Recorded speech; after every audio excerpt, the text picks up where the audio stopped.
बिस्मिल्लाहिर्रहमानिर्रहीम। मैं हूं नुमान मोहम्मद खान बुद्दार एडवोकेट और आप देख रहे हैं बोदार लॉ फर्म। अगर आपने अभी तक मेरा चैनल सब्सक्राइब नहीं किया तो आपसे रिक्वेस्ट है इसको सब्सक्राइब कर लें और साथ में बेल आइकन को प्रेस करके ऑल पे कर दें ताकि मेरी आने वाली हर वीडियो आपको मिल सके। आपको कोई मालूमात चाहिए या कोई कानूनी हेल्प चाहिए तो आप मेरे नीचे दिए गए व्हाट्सएप नंबर के ऊपर कॉल या व्हाट्सएप कर सकते हैं। मेरा ये ईमान है, आप जो चीज बांटेंगे वही मिलेगी, आप खैर बांटेंगे खैर मिलेगी।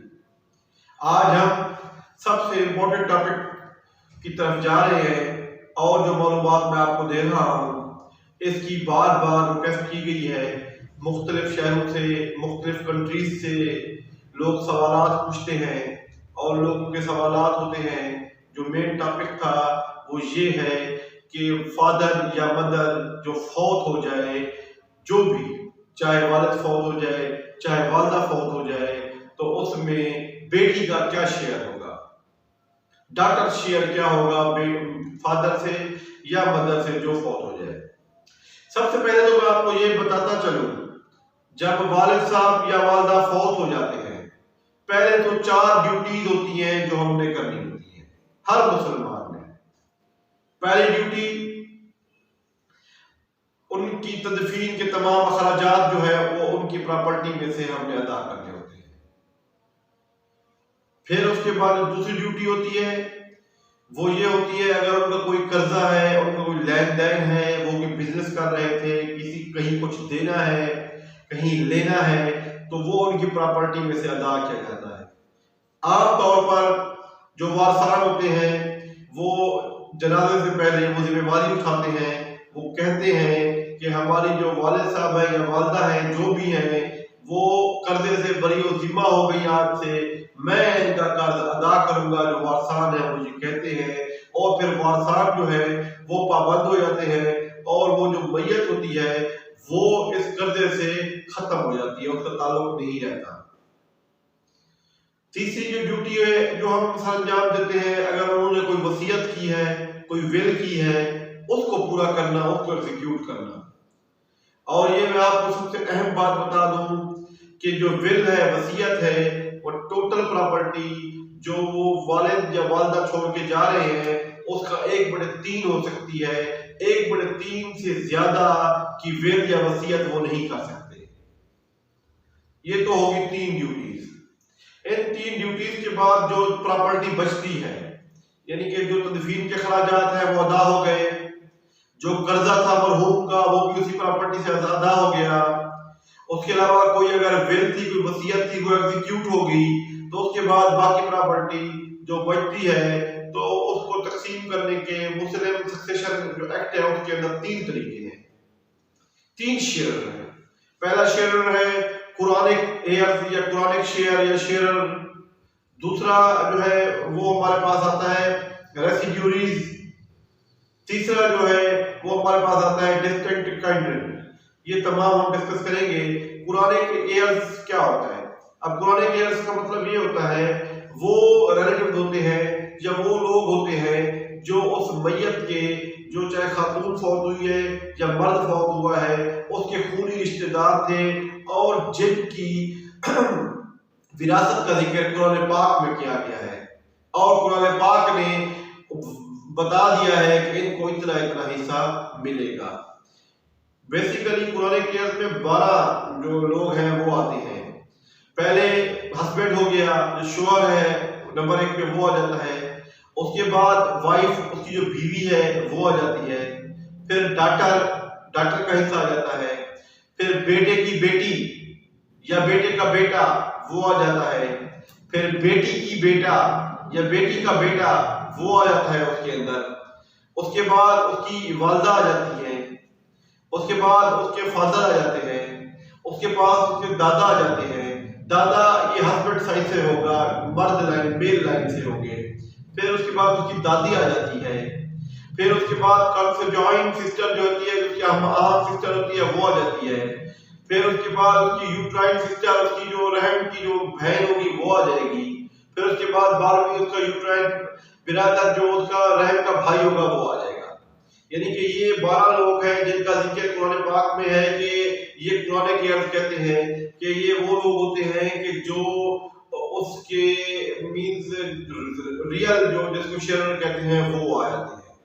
उसके लफ्ज यूज हुआ है रेसिड्यूरीज। रेसिड्यूरीज का मतलब ये होता है कि जब कुरानिक शेयर्स को तमाम हिस्से तकसीम कर दिए जाते हैं उसके बाद अगर कोई शेयर बचता है तो वो शेयर रेसिड्यूरीज में तकसीम किया जाता है।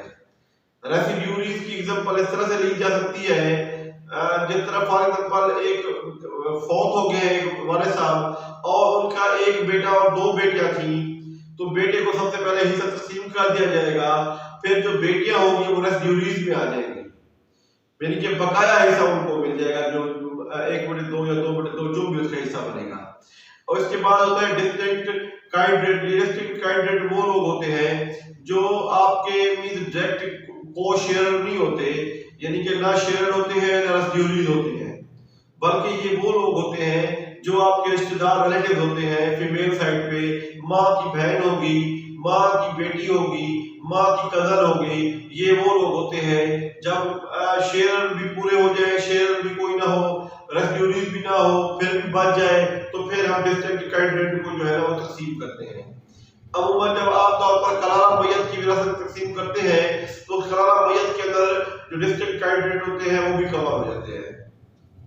अब मैं आपको ये बताऊंगा कि शेयर जो हम बात करने जा रहे हैं मुस्लिम सक्सेशन एक्ट के अंदर कि जो एक डाटा है उसको शेयर मिलेगा कितना। फॉर एग्जांपल एक मर्द है वो फौत हो गया है या एक औरत है वो फौत हो गई है और उन दोनों मियां बीवी की सिर्फ एक ही बेटी थी और कोई औलाद नहीं थी, ना कोई बेटा ना कोई, सिर्फ एक बेटी थी। अगर वो एक बेटी थी तो उसको जो शेयर मिलेगा वो 1/2 यानी हाफ मिलेगा। लेट से जो जायदाद छोड़ गए हैं वो खातून या मर्द छोड़ गए हैं वो 1 लाख रुपया छोड़ के गए हैं तो उसकी बेटी को 50,000 यानी कि 1/2 हिस्सा मिलेगा। यानी वो पूरी जायदाद में से वो जो उसकी बेटी है वो 1/2 की मालिक होगी, उससे ज्यादा की मालिक नहीं होगी। बाकी वो तकसीम हो जाएगा रेसिड्यूरीज के अंदर, डिस्टिंक्ट कैंडिडेट के अंदर जो जो सिलसिला बना हुआ है उस तरीके से वो शेयर हो जाएगा, तकसीम हो जाएगा। अगर इन केस जो मरने वाला मर्द है या खातून है उसकी 2 बेटियां हैं, वो 2 या 2 से ज्यादा बेटियां हैं, 3 बेटियां हैं, 3 बेटे छोड़ के गया है, तो फिर उसको किस तरह तकसीम किया जाएगा? फिर उसको 2/3 तकसीम किया जाएगा और 2/3 जो है वो तीनों के अंदर इक्वली तकसीम किया जाएगा। यानी कि जो प्रॉपर्टी को छोड़ के गए हैं उसमें से अब हाफ की बजाय 1/2 को नहीं मिलेगा बल्कि उनको 2/3 मिलेगा। अब वो 2/3 जो है वो तीनों के अंदर बराबर तकसीम होगा। वो 4 बेटियां हैं तो चारों में बराबर तकसीम होगा। ये उसकी तकसीम होगी अगर ये 2 बेटियां हैं। पहले हमने पढ़ा अगर उसकी 1 बेटी है तो फिर तकसीम किस तरह होगी, फिर 1 बेटी के हालत में उसको 1/2 मिलेगा यानी हाफ उसको मिलेगा, बाकी कुछ भी नहीं मिलेगा। अगर वो मरने वाला मर्द या औरत है वो 2 बेटियां छोड़ के गया है या 3 बेटियां पीछे छोड़ के गया है तो वो 2/3 जो है उसकी पूरी प्रॉपर्टी का वो इक्वल डिस्ट्रीब्यूट हो जाएगा उन बहनों के अंदर। अब एक और सिचुएशन ये भी आ जाती है कि अगर जो मरने वाला मर्द या औरत है वो अपने पीछे 1 बेटा और 2 बेटियां छोड़ के गया है तो फिर क्या करेंगे? तो वो 1 बेटा और 2 बेटियां अगर वो छोड़ के गया है तो फिर वो तकसीम इस तरीके से होगा कि जो हाफ होगा 1/2 वो उस बेटे को मिल जाएगा। फॉर एग्जांपल 1 लाख रुपया है, 1 लाख का 50,000 जो है वो बेटे को मिल जाएगा। बाकी जो बेटी है वो कन्वर्ट हो जाएगी रेसिड्यूरीज के अंदर, यानी कि वो बकाया लेगी। बाकी 2 बेटियां हैं, 3 बेटियां हैं, 4 बेटियां हैं, वो उसके अंदर जो है ना वो बकाया तकसीम हो जाएगा।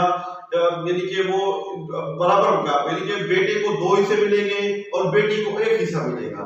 तो वो बाकी जो है 2 बेटियों के अंदर वो तकसीम हो जाएगा। यानी कि अगर बेटा मौजूद है तो बेटा हाफ ले जाएगा और बेटियां जो है वो रेसिड्यूरीज के अंदर आ जाएंगी, फिर उनको बकाया हाफ जो है वो तकसीम हो जाएगा।